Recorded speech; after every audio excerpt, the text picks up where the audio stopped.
The first step of making the caramel is greasing a bowl with a little bit of butter.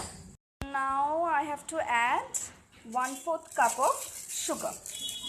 Sugar has been spread evenly and I'm adding a little bit of water to it, about 1 teaspoon.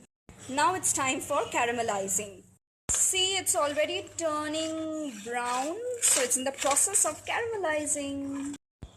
First of all, I've taken a large mixing bowl so that the things doesn't get spilled outside, and I'm going to add the ingredients one by one to this.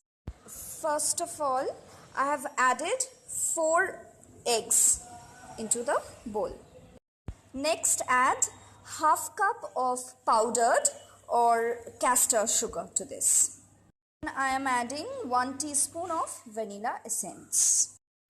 Now in another bowl, I've taken a little bit of cold milk and I'm adding 1 teaspoon of corn flour to it because for the binding, and I'm mixing this really well.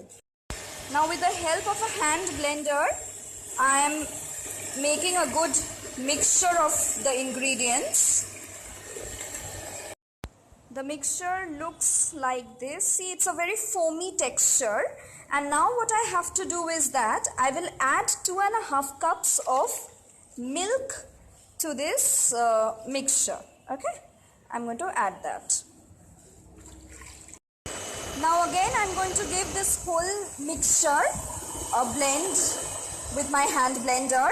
And mind it, the milk which I added was lukewarm milk, whereas the milk which I used for the corn flour, that one was a little bit of cold milk.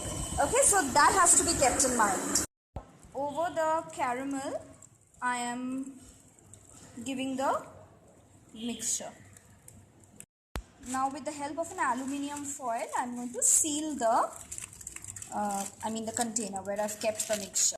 Now with the help of a fork, I am going to make small holes over this foil.